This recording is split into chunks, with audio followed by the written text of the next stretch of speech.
teman-teman semua. Di sini saya akan membagikan ulasan singkat mengenai buku yang membahas tentang sejarah Eropa dan Eropa di masa kontemporer. Buku yang dimaksud ini berjudul What is Eropa? Edisi yang kedua. Buku ini cukup tebal karena isinya lebih dari 200 halaman. Buku What is Eropa edisi kedua yang ditulis oleh Anna Trianda Fildaus dan Ruby Crooks merupakan sebuah karya yang cukup menarik untuk dibaca dan lumayan mudah dipahami. Buku ini membahas secara singkat tentang perkembangan Eropa sepanjang sejarah dan memberikan studi yang mendalam tentang Eropa kontemporer. Maka dari itu, buku ini sangat relevan bagi mahasiswa yang sedang mempelajari sejarah dan perkembangan Eropa.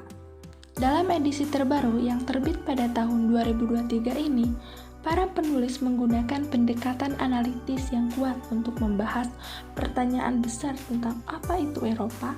Mereka mengeksplorasi konsep identitas Eropa dari berbagai sudut pandang, termasuk politik, budaya, dan sosial. Buku ini sangat relevan bagi siapa saja yang tertarik sejarah Eropa pada masa kontemporer hingga perkembangannya di masa kini. Pemahaman mendalam yang ditawarkan oleh penulis mampu memberikan perspektif baru bagi pembaca tentang masa depan Eropa dan tantangan yang dihadapinya. Sejarah kontemporer adalah sejarah setelah Perang Dunia Kedua hingga masa kini. Adapun dalam konteks sejarah kontemporer, Eropa mengacu pada tahun 1914 sampai sekarang. Setelah Perang Dunia II, negara-negara di Eropa Barat berusaha untuk melakukan kerjasama ekonomi, keamanan, dan politik. Kerjasama tersebut terbentuk dalam berbagai bidang yang nantinya akan berkembang menjadi Persatuan Eropa yang dinamakan Uni Eropa. Awal mula terbentuknya Uni Eropa dijelaskan dalam buku ini berawal dari terbentuknya kerjasama dalam bidang ekonomi. Pembentukan Eropa Coal and Steel Community pada tahun 1951 merupakan tonggak awal integrasi negara-negara Eropa Barat. Kemudian, kerjasama negara-negara Eropa terus berkembang hingga pada tahun 1957. Perjanjian Roma ditandatangani untuk membentuk Organisasi Masyarakat Ekonomi Eropa, yang juga disebut Pasar Bersama, yang bertujuan untuk menghilangkan hambatan perdagangan. Organisasi ini yang kemudian berkembang menjadi apa yang sekarang kita sebut Uni Eropa. Sejak saat itu, Uni Eropa telah mengalami beberapa kali perluasan, menerima anggota baru dari seluruh Eropa, termasuk negara-negara yang sebelumnya merupakan bagian dari blok komunis.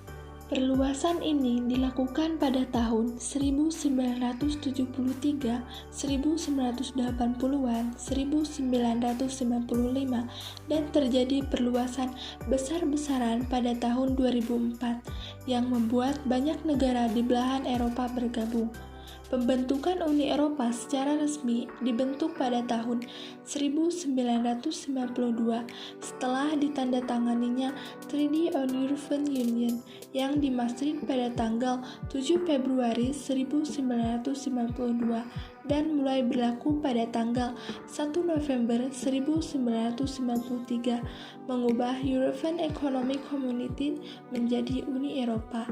Setelah disepakatinya Perjanjian Maastricht pada 1 November 1993, perjanjian ini tidak hanya mendirikan Uni Eropa, tetapi juga meletakkan dasar untuk mata uang tunggal euro yang diperkenalkan pertama kali secara langsung pada tahun 1999 dan digunakan sebagai mata uang bersama pada tahun 2002.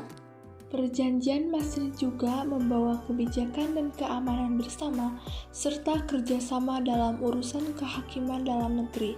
Sejak awal berdirinya, khususnya sejak Perjanjian Maastricht, seiring dengan perluasan, pendalaman, dan transformasi Uni Eropa, instrumen-instrumen untuk Eropa sosial juga telah berkembang, yang bertujuan untuk menggabungkan pertumbuhan ekonomi, standar hidup yang tinggi, dan perlindungan sosial universal. Eropa pasca Perang Dingin. Dalam perkembangannya, Eropa mengalami banyak tantangan. Berakhirnya Perang Dunia II memunculkan era baru di Eropa, di mana Amerika Serikat dan Uni Soviet menjadi kekuatan utama dalam politik global, menggantikan dominasi Eropa. Eropa Barat bergantung pada Amerika Serikat untuk bantuan ekonomi dan keamanan, sementara Eropa Timur mengandalkan Uni Soviet. Perang Dingin membuat Eropa menjadi medan pertempuran ideologi, dengan Eropa Barat berintegrasi melalui Komunitas Ekonomi Eropa untuk mengurangi persaingan internal. Meskipun Eropa berupaya menjadi penyeimbang kekuatan relatif Amerika Serikat dan kelemahan Eropa membuatnya sulit. Konsep kekuasaan dalam hubungan internasional berubah, dengan kekuatan ekonomi dan budaya menjadi lebih penting daripada militer. Ancaman global seperti degradasi lingkungan, terorisme, dan migrasi menuntut kerjasama internasional yang lebih besar, dengan Komunitas Ekonomi Eropa atau Uni Eropa memainkan peran penting. Namun, Eropa masih dihadapkan pada krisis regional seperti di Yugoslavia, menunjukkan keterbatasan diplomasi dan kebijakan luar negeri bersama. Berakhirnya Perang Dingin membawa perubahan besar dalam hubungan transatlantik. Eropa mulai menunjukkan perlawanan politik terhadap Amerika Serikat dalam beberapa isu. Sementara, Perang di Yugoslavia mengungkap keterbatasan kekuatan diplomasi dan kebijakan luar negeri bersama Eropa. Meskipun Uni Eropa diakui sebagai pemain penting dalam perdamaian di Eropa, peran NATO dan Amerika Serikat tetap signifikan dalam menjamin keamanan dan stabilitas. Tantangan politik dan ekonomi yang dihadapi Eropa. Tantangan politik yang dialami Eropa sangat kompleks dan melibatkan isu yang mempengaruhi stabilitas politik dan ekonomi wilayah tersebut. Di dalam buku yang ditulis Anna dan Ruby ini memuat penjelasan tentang beberapa tantangan politik yang dialami di Eropa, antara lain adalah: yang pertama ada polaris politik. Eropa mengalami polaris politik yang meningkat, terutama antara partai mainstream dan partai ekstrem kanan atau kiri. Hal ini dapat dilihat karena adanya peningkatan popularitas partai yang menentang integrasi Eropa, imigrasi, atau globalisasi. Yang kedua, Brexit. Inggris memutuskan untuk meninggalkan Uni Eropa pada tahun 2020 lalu. Hal ini merupakan sebuah tantangan besar bagi integritas Eropa yang kemudian menimbulkan ketidakpastian politik dan ekonomi di wilayah tersebut. Yang ketiga, krisis migran. Krisis migran dari Timur Tengah, Afrika, dan Asia merupakan sebuah tantangan besar bagi Eropa. Negara-negara Eropa harus menghadapi tekanan politik dan sosial dalam menangani jumlah pengungsi yang besar dan menentukan kebijakan migrasi yang tepat. Yang keempat, krisis keuangan. Eropa mengalami beberapa krisis keuangan. Yang paling utama terjadi pada tahun 2008, yaitu krisis keuangan global 2008, yang kemudian berdampak pada ekonomi seluruh benua. Beberapa negara seperti Yunani, Spanyol, dan Portugal mengalami krisis hutang yang sangat serius. Yang kelima, pertumbuhan ekonomi yang lambat. Beberapa negara di Eropa masih mengalami pertumbuhan ekonomi yang lambat setelah terjadinya krisis keuangan.